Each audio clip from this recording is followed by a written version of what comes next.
میرے نوجوان بیٹیوں کی، بہنوں کی جو راتیں گزرتی ہیں، اگر اللہ ان راتوں کو دیکھ لے تو صبح کا سورج طلوع نہ ہو، صبح کا سورج طلوع نہ ہو، شام کو سورج غروب نہ ہو، اس سے پہلے کہ اللہ آسمان سے اپنے عذابات برسائیں اور ہمیں ہلاک و برباد کر دیں۔ ایسی ہماری راتیں گزرتی، ہمارے نوجوانوں کی راتیں اس بے حیا، بے شرمی کے ساتھ، اللہ کی نافرمانیوں کے ساتھ، اللہ کے احکامات کو توڑنے کے ساتھ، محمد الرسول اللہ، سب کہہ دو صلی اللہ علیہ وسلم کے فرمودات کو ختم کرتے ہوئے، سنتوں کا جنازہ نکالتے ہوئے ہماری راتیں گزرتی ہیں۔ اس کے باوجود صبح کا سورج طلوع ہوتا ہے، شام کو سورج غروب ہوتا ہے، وقت پر بارشیں ہوتے ہیں۔ کیوں؟ اس لیے کہ اے معصوم بچے اپنی توتلی زبانوں میں جو آپ کے سامنے سنا رہے تھے، کہہ رہے تھے، تقریر کا کوئی موضوع ہی نہیں بچایا، سب کچھ بچوں نے کہہ دیا۔ کوئی آیا ہوا و حرص والی دعائیں کر کے گیا، کوئی آیا تو قرآن کے فضائل بتا کر گیا، کوئی آیا تو انبیاء کی سیرت بتا کر گیا، کوئی آیا تو اپنے حالات بتا کر گیا۔ ہر ایک نے اپنی چیزیں پیش کی اور آپ کو بتا دیا کہ یہ اسلام ہے، یہ دین ہے، یہ مذہب ہے۔ یہ صبح معصوم بچے جب اٹھتے ہیں، جب میرا نوجوان 18 سال کا، 20 سال کا، 25 سال کا نوجوان صبح کے 10 بجے تک، 9 بجے تک اللہ کے فرمان کو، اللہ کے احکام کو بھلا کر سو جاتا ہے، یہ بچہ صبح اٹھتے ہی مکتب میں حاضری دیتا ہے، استاد محترم کے سامنے بیٹھتا ہے، صبح اٹھتا ہے۔ یہ بچہ تو ٹھنڈ ہو، گرمی ہو، بارش ہو، ہر حال میں جا رہا ہے۔ نوجوان بچہ گھر میں سویا ہے، نوجوان بیٹی گھر میں پڑی ہوئی ہے۔ اے معصوم بچہ اپنے سینے سے قرآن کو لگاتا ہے، اپنے سینے سے کتاب اللہ کو لگاتا ہے، اپنے سینے سے اللہ کے کلام کو لگاتا ہے، اور استاد کے سامنے زانوئے تلمس کر کے کہتا ہے بسم اللہ الرحمن الرحیم۔ جب یہ پڑھتا ہے تو اللہ کی رحمت جوش مارتی ہے، اللہ کے غضب پر اللہ کی رحمت جوش مارتی ہے۔ پھر اللہ سورج کو چلاتے ہیں، پھر اللہ چاند کو چلاتے ہیں۔ اللہ کہتے ہیں رات بھر کے ان کے حالات کو میں نے دیکھا تھا، یہ کہیں زنا کے اڈے پہ تھے، کہیں شراب کے اڈے پہ تھے، کہیں کسی ایک فاطمہ کی بیٹی کی عزت کو لوٹ رہے تھے، لیکن صبح اللہ دیکھتے ہیں ان معصوم بچے، یہ معصوم توتلی زبانوں میں اپنے رحمان کو پکارتے ہیں اور کہتے ہیں یا رحمان یا رحیم، ہم پر رحم کے معاملے کر دیجئے، کرم کے معاملے کر دیجئے۔ اللہ ان بچوں کی برکت سے مجھے اور آپ کو جینے کا موقع دے دیتے ہیں، مجھے اور آپ کو چین کی سانس لینے کا موقع دے دیتے ہیں۔ یہ وہ مکاتب ہیں، اگر یہ مکاتب بند ہو گئے، اگر ان مکاتب کو چلانے والوں نے توجہ چھوڑ دی، ان علماء نے، ان ملاؤں نے اگر ان مکاتب کو پڑھانا بند کر دیا، ہاں آج لوگوں کو اعتراض ہے، میں جانتا نہیں ہوں یہاں کے حالات کیا ہیں، پر پھر بھی کہہ دیتا ہوں ملک ہند کے حالات ہیں۔ آج لوگ تعجب سے، ابھی 2 دن پہلے میں کسی ویڈیو میں دیکھ رہا تھا، ایک آدمی، ایک شخص بڑا ذمہ دار قسم کا تھا، افسوس ہوا، مجھے بہت افسوس ہوا، اگر میں اس کی عقل پر ماتم کروں تب بھی کم ہے۔ وہ کہہ رہا تھا ایک عالم دین سے، تم تو وہ لوگ ہو جو چندہ کر کے پڑے ہو، تم تو وہ لوگ ہو ہماری پیسوں پر جیتے ہو، تم تو وہ لوگ ہو جو ہمارے چندوں کی رقم سے کھا کر کے اپنی تعلیم حاصل کی ہے۔ خدا کی قسم اگر اس نے توہین کی ہے، اس طرح کی توہین کی ہے، حضرت جی مولانا عمر صاحب پالن پوری نور اللہ مرقدہ فرماتے ہیں جو لوگ علماء کی توہین کرتے ہیں ان کی نسلوں میں اللہ حافظ قرآن اور عالم دین نہیں بناتا ہے۔ آپ جانتے ہو یہ علماء کم تنخواہوں کے باوجود، کم پیسوں کے باوجود آپ کی باتوں کو سن کر، آپ کے کہنے کو سن کر کیوں پڑھاتے ہیں؟ وہ جانتے ہیں، وہ اپنے منصب اور مرتبے کو جانتے ہیں۔ آپ جانو یا نہ جانو، آپ ان کے عہدے اور منصب کو پہچانو یا نہ پہچانو، لیکن میرا نبی کہتا ہے العلماء ورثۃ الانبیاء، میرے علماء علماء انبیاء کے وارثین ہیں، یہ اپنی وراثت کو سنبھالتے ہیں، یہ نہیں ہے کہ یہ لوگ محتاج ہیں۔ میں تو سمجھتا ہوں اگر یہ لوگ مارکیٹ میں اتر جائیں تو آپ سب کو پیچھے چھوڑ دیں۔ ان کے پاس مارکیٹ کے مسائل ہیں، ان کے پاس تجارت کے مسائل ہیں، ان کے پاس سب کچھ ہے، اس کے باوجود یہ لوگ حفاظت دین، اشاعت دین، حفاظت قرآن کی خاطر اس طرح کی محنت کرتے ہیں۔ علامہ اقبال فرماتے ہیں کہ میں نے زمانے بھر کی در در کی ٹھوکریں کھائی، میں نے زمانے بھر کو دیکھا، ملکوں کے اسفار کیے، میں نے ہندوستان جب پہنچا تو میری عوام سے درخواست ہے کہ ان مدارس اور مکاتب کو چلنے دو، ان پر محنت کرو۔ اگر ایسا نہ ہوا تو پھر کیا ہوگا؟ اندلس کے، قرطبہ کے جو حالات امت نے دیکھے ہیں اور میری آنکھوں نے دیکھا ہے، وہ حالات ملک ہند میں دوبارہ لوٹ کر آ سکتے ہیں۔ کیا حالات تھے؟ 50 سالوں تک ان ملکوں میں اذان نہیں ہوئی، قرآن مجید کی تلاوت کرنے والوں کو جیلوں کے اندر بند کر دیا گیا۔ کیا اس ملک میں ایسا نہیں ہو رہا؟ ہو رہا ہے۔ لوگ چاہتے ہیں، ہمارے دشمن چاہتے ہیں کہ کسی طرح سے قرآن مجید کو ختم کر دیا جائے۔ اب تمہارے مساجد کے پیچھے لوگ نہیں پڑیں گے، بھول جاؤ۔ اب تمہارے مساجد کے پیچھے لوگ نہیں پڑیں گے، انہوں نے پڑھ کر دیکھ لیا، کچھ فائدہ حاصل نہیں ہوا۔ وہ کس کے پیچھے پڑیں گے؟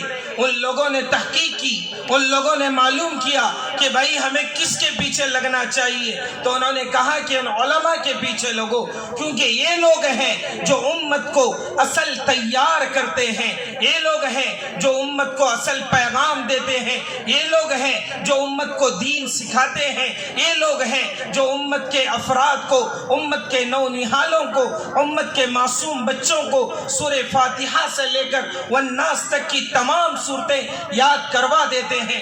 ان لوگوں کو پکڑو، ان کو ختم کرو۔ پھر انہوں نے کیا سازشیں رچی؟ آج تو ہم پاگل ہیں، ہم دیوانے ہیں، ہمیں کچھ سمجھتا نہیں ہے، سارے ہمارے اندر جوش بھرے ہوئے ہیں، ہر کام ہمارا جوشیلا ہوتا ہے۔ یہود و نصارہ کو دیکھو، وہ اپنے کام کبھی جوش سے نہیں ہوش سے کام کرتے ہیں، لیکن انہوں نے ایک سازش رچی، کسی طرح مکاتب بند کر دیے جائیں۔ ابھی میں سن رہا تھا کہ ہمارے مہاراشٹر کے اندر صبح 7 بجے سے 12 بجے تک کی اسکولیں چلتی ہیں، پھر 12 سے 5 کی چلتی ہیں۔ ابھی ہمارے کرناٹک میں یہ تو رول سے نہیں بنا ہوا ہے، الحمدللہ اللہ کا شکر ہے، صبح 10 بجے ہی اسکولیں چلتی ہیں۔ جس کا فائدہ اس امت کو کیا ہے کہ صبح کے 2 گھنٹے جو طلبہ جا کر اساتذہ کے پاس مکاتب پڑھا کرتے تھے، مکاتب سیکھا کرتے تھے، قرآن مجید کی تعلیم حاصل کیا کرتے تھے، وقتی حالات نے، وقت کے حکمرانوں نے اس کو ختم کرنے کے لیے نئے قوانین کو جاری کیا۔ پہلے تو LKG UKG کے نام سے چلائے کہ بچہ صبح اٹھتے ہی امی کو ٹاٹا بائے بائے کر کے نکل رہا ہے، سلام اس کی زبان پر نہیں ہے۔ آج یہ بچہ ٹاٹا کر کے نکلتا ہے، کل یہی بچہ ماں باپ کو باٹا لے کر کھڑا ہو جاتا ہے۔ ہمیں سوچنا چاہیے کہ میری نسلوں کی فکر مجھے کرنا ہے۔ یہ دنیا آئے گی، ہر ایک کو ملے گی، پر زندگی آخرت کی کسی کو نہیں ملے گی۔ میرے بچوں کو میں اپنی دین کی تعلیم سکھاؤں، کلام اللہ سکھاؤں، قرآن مجید سکھاؤں، اللہ کے کلام کی تعلیم دوں۔ یہ ساری تعلیم یہاں قبر تک ختم ہو جائے گی، قبر سے آگے جو تعلیم چلے گی وہ قرآن مجید کی تعلیم ہوگی۔ تو سب سے پہلا مدرسہ جو کہا جاتا ہے وہ ماں کا گود ہے، ماں کا پیٹ ہے۔ میں میری بہنیں بیٹی ہیں اس لیے کہہ رہا ہوں، خدا کا واسطہ دے کر کہتا ہوں، وقت میرے پاس بہت کم ہے، میں خدا کا واسطہ دے کر کہتا ہوں، اللہ کا واسطہ آپ اپنے موبائل اپنے رکھ دیں، اپنے موبائلوں کا استعمال کم کریں، اپنے بچوں کو دین کی تعلیم دیں۔ جو تعلیم جو تربیت آپ دیں گی، وہی تعلیم وہی تربیت سے آپ کی اولاد کتب و ابدال بنے گی۔ قطب الدین بختیار کاکی رحمت اللہ علیہ کا واقعہ آپ اٹھا کر دیکھیں، چھوٹے بچے ہیں، معصوم ہیں، ماں نے سوچا اسے دین کا دائی بنانا ہے، دین سکھانا ہے، دین کے لیے وقف کرنا ہے۔ ماں نے اللہ سے دعائیں کی اور اس بچے کے ایمان کو بنایا، اتنا مضبوط ایمان بنا کہ گھر میں ماں نہیں نہیں تھی تب بھی قطب الدین بختیار کاکی نے اللہ سے اپنی روٹی لے کر کھا لی۔ آج کی میری ماں کیا سکھاتی ہے؟ آج میری ماں سکھاتی ہے کہ بیٹے پیسے سے زندگی ہے، مال سے زندگی ہے، بڑی بڑی اونچی اونچی عمارتوں سے زندگی ہے، اچھی اچھی گاڑیوں سے زندگی ہے، زندگی اس سے نہیں ہے۔ زندگی جو ہے وہ اللہ کے دین سے ہے، اللہ کے قرآن سے ہے۔ آپ مانو یا نہ مانو، آپ کو تو تسلیم کرنا ہی ہوگا۔ آپ رد کر دیں، آپ دنیا کی حسین رنگریلیاں، دنیا کے حسین و جمیل یہ خوبصورت گاڑیاں دیکھ کر آپ اگر یہ فیصلہ کرتے ہیں کہ میری کامیابی اس میں ہے، تو این خیال است و محال است و جنو، بے وقوفوں کا اور عقل سے پیدل لوگوں کا یہ خیال ہے۔ بایزید بستامی رحمت اللہ علیہ کی اماں ارادہ کرتی ہے کہ میں اپنے بچے کو پڑھاؤں، استاد کے پاس لے جاتی ہے، بیوہ ہے، غریب ہے، لوگوں کے برتن مانجھ کر کے کھانا کھاتی ہے، وہ لے جاتی ہے استاد کے پاس چھوڑ دیتی ہے اور کہتی ہے کہ جب تک میرا بچہ عالم نہ بن جائے، مکمل نہ بن جائے، میرے پاس نہ بھیجے، اس لیے کہ میرا بچہ اوباش ہو جائے گا، گلی میں گھومے گا، غلط لوگوں کے ساتھ رہے گا تو غلط صحبت پکڑے گا، جس کی وجہ سے میرا بچہ غلط ہو جائے گا۔ ماں بایزید کے پاس لے جا کر دیتی ہے اور کہتی ہے کہ میرے بچے کو مکمل بنا کر چھوڑ دینا۔ مہینہ گزر جاتا ہے، 2 مہینے گزر جاتے ہیں، وقت لمبا ہو جاتا ہے، چھوٹا بچہ ہے، یتیم ہے، ماں کی یاد آنے لگتی ہے، دل رونے لگتا ہے۔ یہ علماء مدارس میں پڑے ہوئے ہیں، اپنے ماں باپ کو چھوڑ کر ان کو پوچھو وہ کیا دن ہوتے ہیں، کیا حالات ہوتے ہیں وقت کے لیے، وقت اس وقت میں جبکہ ماں کے ہاتھوں سے لقمے کھانے کے مزے ہی کچھ ہوتے ہیں۔ ابھی بچے کہہ رہے تھے نا، ماں تو چلی گئی، آجا آجا، کتنا عجیب انداز تھا ان کا، وہ یہی بتانا چاہتے تھے ماں کی ممتا کیا ہوتی۔ بایزید بستامی کو ماں کی یاد آئی تو کہنے لگے استاد جی مجھے چھٹی دیجیے۔ استاد کو تعجب ہوا کہ میں چھٹی کیسے دوں، حیران ہوئے کہ میں کیا کروں۔ ماں نے کہا چھٹی نہ دو، بچہ کہتا ہے چھٹی دے دو، رو رہا ہے، آنکھوں سے آنسو جاری ہیں، روتے ہوئے کہنے لگا استاد جی کچھ بھی کیجیے، چھٹی دیجیے۔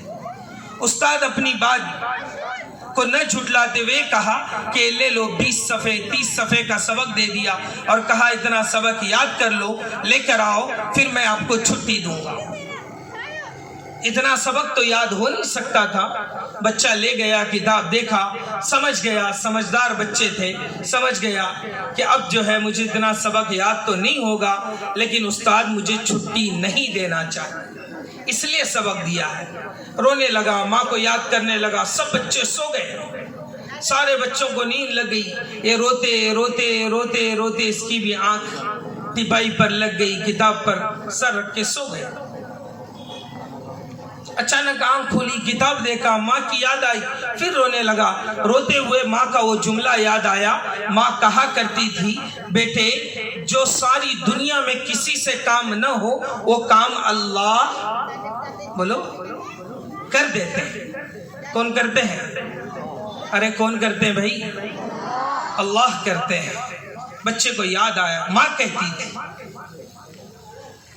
یاد آیا تو فوراً اپنا ہاتھ آسمان کی طرف اٹھایا اور کہنے لگا اللہ جی میری اماں کہا کرتی تھی جو کام دنیا میں کسی سے نہیں ہوتا وہ آپ سے ہو جاتا ہے، مجھے یہ سبق یاد کروا دیجئے، میں اپنی اماں کو دیکھنا چاہتا ہوں، ملنا چاہتا ہوں۔ بس کہنا تھا، سبق یاد ہو گیا۔ صبح اٹھا، استاد کو پورا سبق سنا دیا، پھر استاد مجبور ہو گئے، کہا کہ بیٹے جاؤ اپنی اماں سے ملو۔ پھر کیا خوشی تھی، خوشیوں میں گنگنانے لگے، ماں کے لیے اشعار اور نعت کہنے لگے، دوڑتے ہوئے گلی میں کبھی ادھر کبھی ادھر کبھی ادھر، کبھی دوڑتے ہوئے ماں کے گھر تک پہنچے۔ مغرب کا وقت ہوا تھا، دستک دی، آواز دی، کہا اماں دروازہ کھولو۔ اندر سے آواز آئی، کون ہے؟ کہنے لگے میں بایزید ہوں، آپ کا بیٹا ہوں۔ اماں بڑی ہوشیار تھی، وقت کی ولیہ تھی، وہ چاہتی تھی اپنے بچے کو کچھ بنائے۔ بایزید ایسے نہیں نہیں بنتے ہیں، بايزید بننے کے لیے اپنے بچوں کی قربانی دینی پڑتی ہے، اپنے سینے پہ پتھر رکھنے پڑتے ہیں، اپنے دل کو رلوانا پڑتا ہے۔ اماں کہنے لگی کون بايزید ہے؟ میرا بايزید تو اللہ کی راہ میں ہے، میں یہ کون سا بايزید ہے جو میرے گھر کا دروازہ کھٹکھٹاتا ہے؟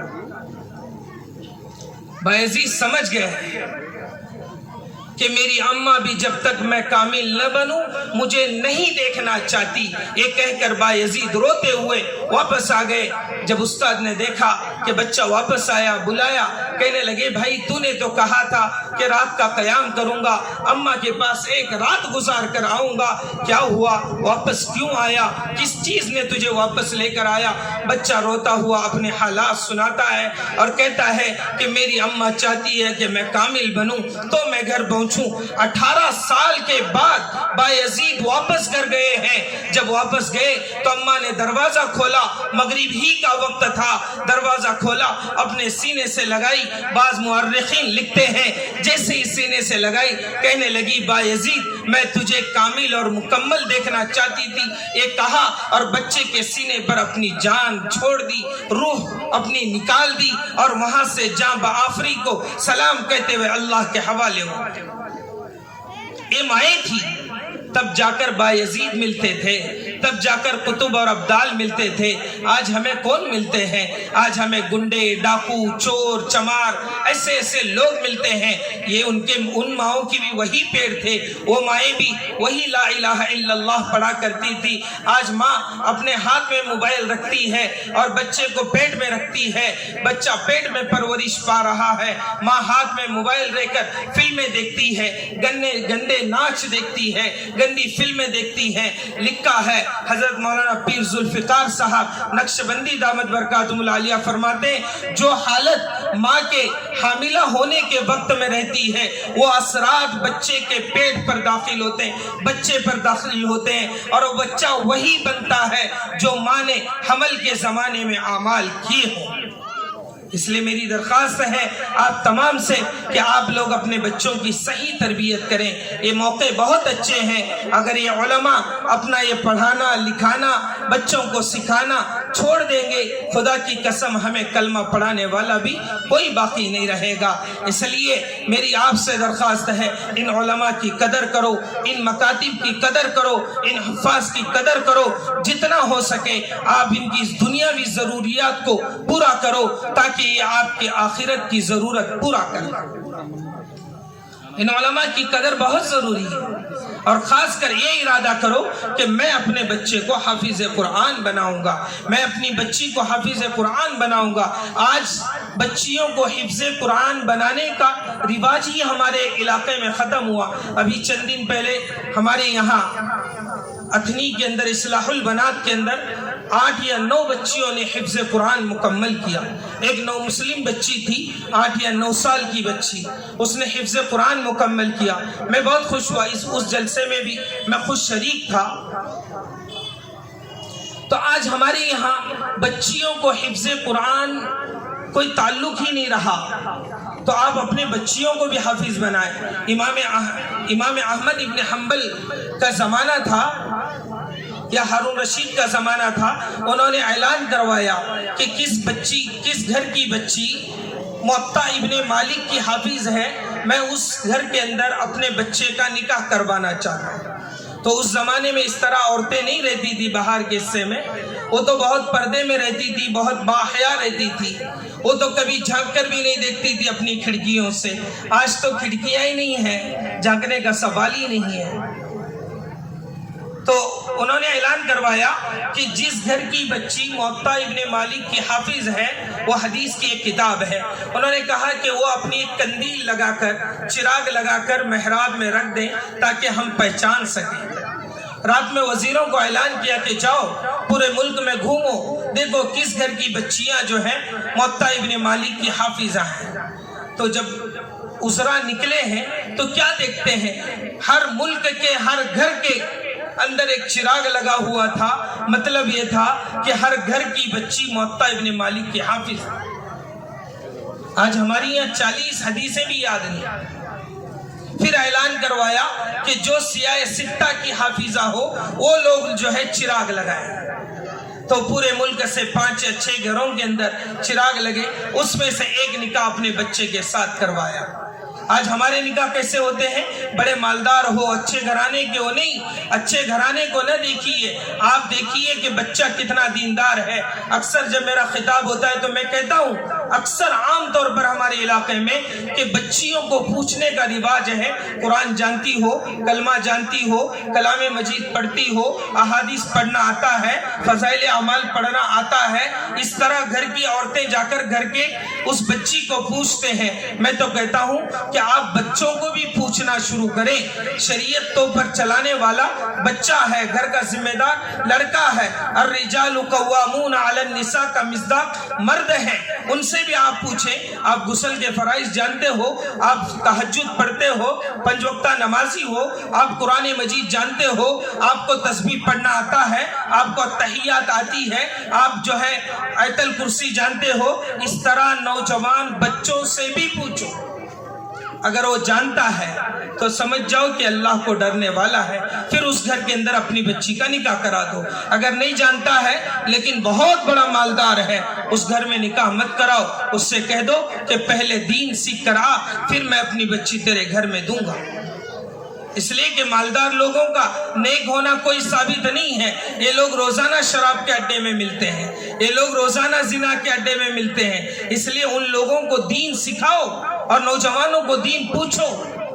آج ماحول بنا ہے، ہر مکتب میں جا کر دیکھو، 50 بچیاں ہیں، 5 بچے ہیں، 100 بچیاں ہیں، 10 بچے ہیں، بچوں کا کوئی مسئلہ ہی نہیں ہے۔ ماں باپ کہتے ہیں کہ بچوں کو کیا ضرورت ہے، کالج پڑھاؤں گا، یونیورسٹی پڑھاؤں گا، ڈاکٹر بناؤں گا، انجینئر بناؤں گا۔